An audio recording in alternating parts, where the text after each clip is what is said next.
For English subtitles, press tools.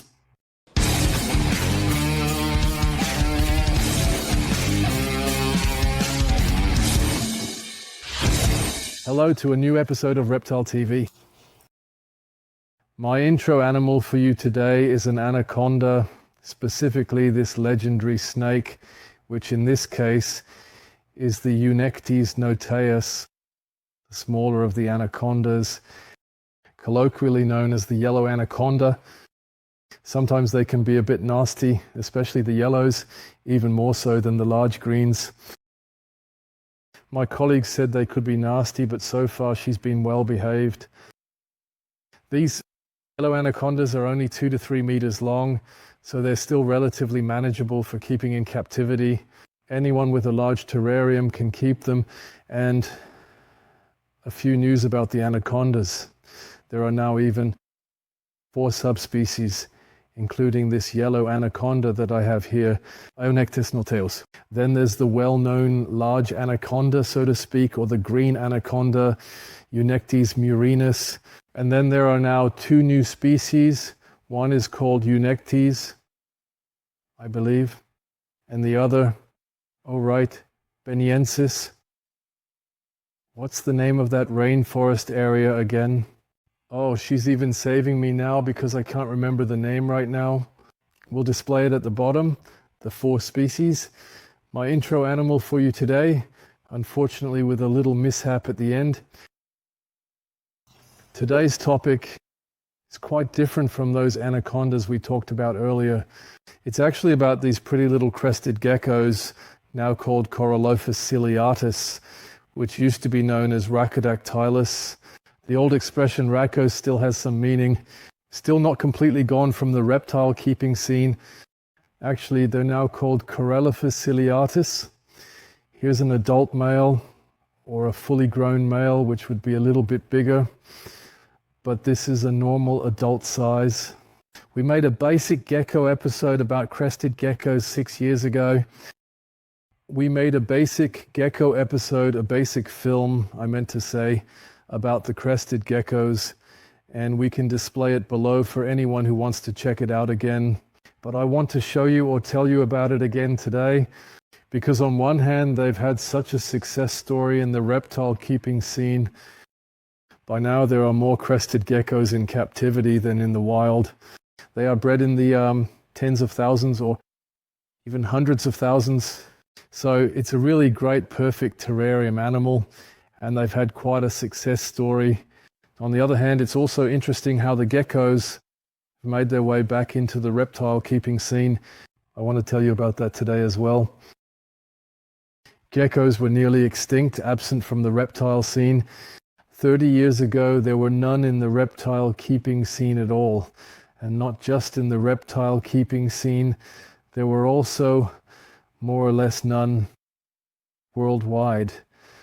They were considered almost extinct from New Caledonia, where they come from, and even there they were unknown. People didn't really know that they even still existed because they have a relatively hidden lifestyle. In 1994, 4 German herpetologists or reptile keepers set out and said, it can't be true that there are no more crested geckos in New Caledonia. There are so many forests there. There must still be crested geckos existing. So in 1994, they went out, including Willy Henkel and Robert Sipe, that there are no more crested geckos in New Caledonia. There are so many forests. There must still be crested geckos out there. And in 1994, they set off. Among them were Willy Henkel and Robert Sipe, who went out. 2 other Germans said, we need to find the geckos. So they went to New Caledonia, to the main island, and searched for these geckos for weeks, but didn't find any there. They were already quite frustrated when, more or less by chance, they came across a biologist who was studying snails. And she said she's flying to Pine Island, which is an offshore island. She's flying to Pine Island because of her snails, to see if they want to come along to Pine Island, since it's obviously clear that there are no crested geckos they were looking for. And then they flew along to Pine Island, more or less just for fun, on the Very last day they were there. Robert Sieb sets off again behind the hotel into the woods. He went in, and after 15 minutes in the woods on Pine Island, he rediscovered the first crested gecko, and they found several more animals there. And that's how the crested gecko was actually rediscovered for the reptile keeping scene. I think it's a cool story that reptile keepers just set out and said, it can't be true that they don't exist anymore. Let's fly there, let's search. And actually on the very last day, as I said, on an island where they weren't even planning to look, they find these crested geckos again. These German herpetologists then received an export permit for 9 animals. They were allowed to export 9 animals from New Caledonia. A group of Americans was also involved. I think Frank was almost part of it. They also received an export permit for a handful of animals. I strongly believe that in the low single digits, those 2 primary exports from the region of New Caledonia account for the entire 100,000. The geckos that are now available in the reptile keeping scene and have been bred all trace back to these fewer than 20 animals. That's really amazing. By now there are also plenty of breeding forms, which you might have already seen. These whales here, it's like the peak of color morphs. They get so white. It goes so far that some animals become almost completely white or look like it. In essence, all these animals trace back to that pair. It goes so far that some animals become almost completely white or look like it.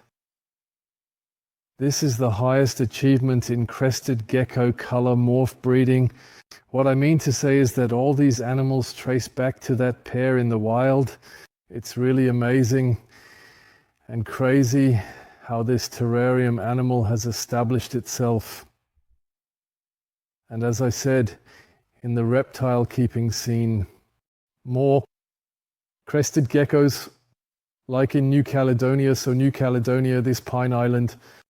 The island I mentioned earlier is 130 square kilometers in size, so 10 by 13 kilometers. That's really not big.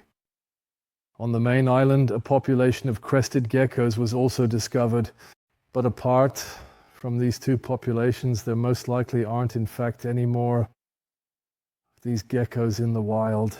In this way, Terroristics has managed to preserve an animal for all eternity, something we hope would not happen in nature, but might eventually be driven to extinction.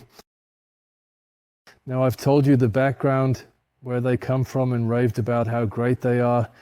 What I want to show you next, since so many are being bred, is how to care for them. This is a classic crested gecko setup, a complete kit. What we offer, or how we put it together, or how I would recommend it, is a terrarium. I think 64.5 is a great size. You can nicely keep a pair in there, or a pair of 2 females. You know, you can't keep 2 males together, of course. Crested geckos are generally nocturnal or crepuscular. We still provide a light with a UV component. This is a 70-watt mixed light bulb that also serves as a heater for the terrarium. Crested geckos don't actually need it to be very warm. 24 to 26 degrees under the lamp is enough, and the coolest spot in the terrarium can be around 22 to 23 degrees. That's absolutely sufficient for them. It's just perfect. 24 to 26 degrees under the lamp is enough, with the coolest spot around 22 to 23 degrees. This is perfect. They dislike it. Provide climbing opportunities. The lamp is included. A 75-watt lamp is ideal for this size, warming up to 30 degrees 6 under it, while cooler spots remain in the low 20s. They really don't like that. Otherwise, of course, provide climbing opportunities. The lamp is included. I mentioned that 75 watts is just right for this size.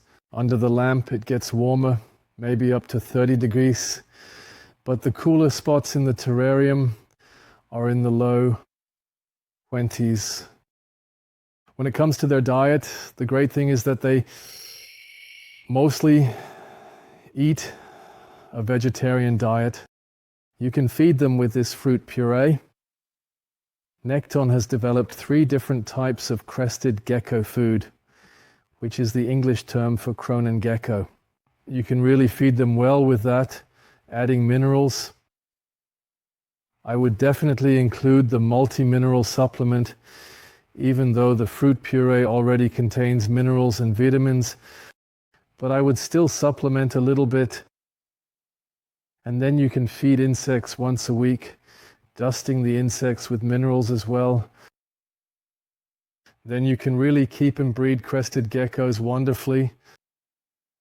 Then you can also contribute to this success story, contribute to the success of crested geckos. That was the crested gecko update for you. I found it fascinating. I had part of the story in the back of my mind and thought, this is interesting, so I researched it again. I asked Robert Sieb about it again, and it was actually fun for me to hear, or when you visualize it like that. I don't know how you feel about that. Feel free to post below, as if it's an old story that I already knew, or it's funny, right? It's interesting.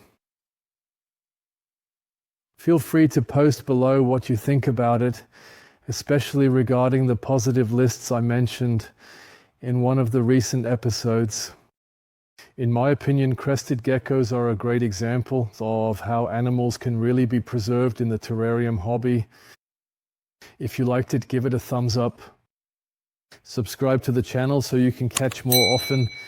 Learn background stories about terrarium animals. Otherwise, stay loyal to me and check out the Cresteds.